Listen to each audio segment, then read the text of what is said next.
So I'm here at the Somerford Beefeater in Christchurch, and I'm here with Lynn Taylor. We've just had a bite to eat, and we're now having a chat about her 27 years in Beefeater.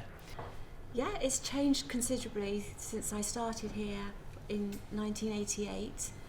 When I started here, it was very different. There was only about 5 dishes on the menu, 1 chicken, 1 fish, couple of steaks. I remember coming for my actual interview here, and unfortunately I had to bring my baby with me, who was 11 months old, and I hadn't filled in the application form properly. I never thought I was going to get the job, and it ended up with my baby on the manager's lap while I filled in the application form. But here I am 27 years later, so I must have done something right. And what are the kind of things that have changed over the years? Everything. Like uniform, for instance. Uniform. When I started here, I was in the proper Beefeater uniform, which was a white cake-frilled blouse, overall, a tunic, which was sort of rubberised with red and yellow. You couldn't iron it. It's very hot. Thick black tights and black lace-up shoes. In fact, you couldn't stop for petrol. People would think you're in fancy dress. It was that extreme.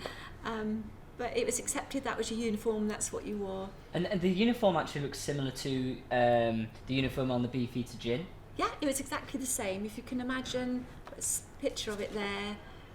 It was exactly like that.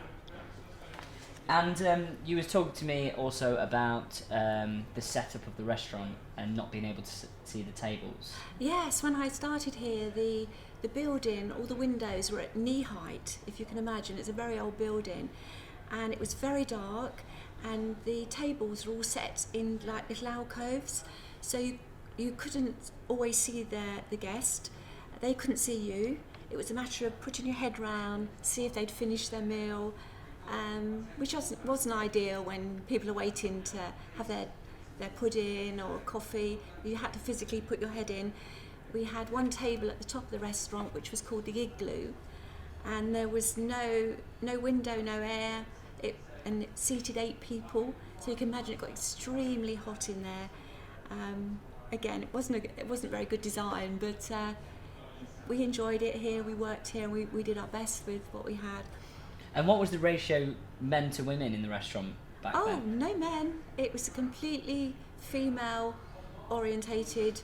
It was just waitresses. There was no waiters. The only males were the chefs, and in the bar. Did you quite like the sense of unity of that, though? You didn't question it. It at that time, late 80s, you didn't question why haven't we got some waiters here. It was a more female-dominated job. And so the operational changes that you've seen over the years, could you explain a bit about that? Oh yeah, it's much more. Everything is much more streamlined now. In the very early days, you would take your order by hand and actually give the chef the order. At the end of the night, they would count up the steaks, and then they would see if the steaks tallied with what you'd sold. But it was very easy to perhaps not even charge for a steak. It could be cooked but not charged for, as an extreme instance. So yes, it was very, very different. And also the menu, there was just about 7 dishes. We used to walk round with a big basket of bread rolls. They would help themselves from a bread oven. They also had free ice cream, which was included in the meal. We always had the Mr. Men children menus and little gifts, as we do today. And we used to offer Mr. Men cakes for their birthdays, which was exciting for the children. Is it nice to see Mr. Men back then? It's lovely. It's a lot of memories come flooding back. Yes, and I can remember whispering to a family, would they like a cake for the children, and to bring this Mr. Men cake out at the end of the evening.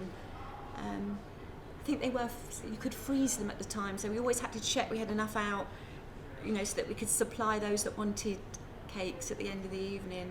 Maybe it's something you can bring back. I hope so. It would be lovely. And what were the tips like back then? Yeah, it's strange. I think it was, the wages were much, much lower, so I think the tips were lower as well. Were they more generous then?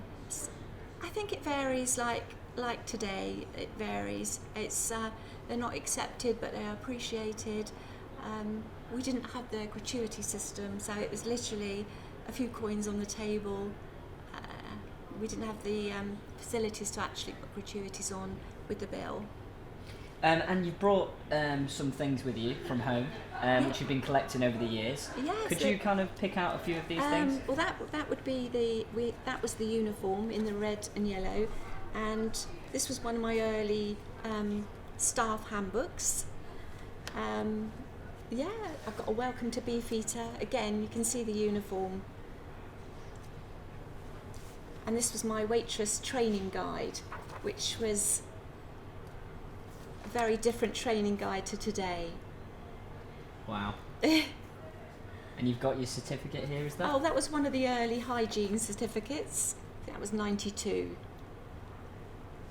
But obviously we've gone on to do training every year from then on. And when you were collecting these, did you know that in 10, 15 years' time you'll probably 20 years time you'll bring them out again? No. I think somewhere at home we've had about 5 different uniform changes.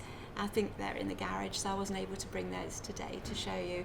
But very different uniforms over the years, along with the different refurbishments we've had. Some work really well. This is the best ever. But we've had different refurbishments. We've had live goldfish in a stream with a bridge over that we had to walk over to serve our customers.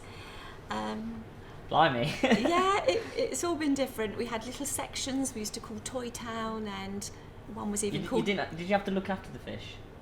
Well, they got fed. Yes, they got fed. You didn't have to clean the tank out or anything? No, we didn't have to clean the tank out, but they were live fish and they were there and people would comment on it. I think they only went because I think we had some Christmas revellers that accidentally dropped a pepper pot in, and the fish had to be rescued and went to new homes. Excellent. So I suppose the killer question is, I'm sure everyone will want to know, what's kept you here so long, and also what do you think to the brand now? I think there's always been a good working team here. I'm a people person. I love the job. I love meeting people. I love different situations.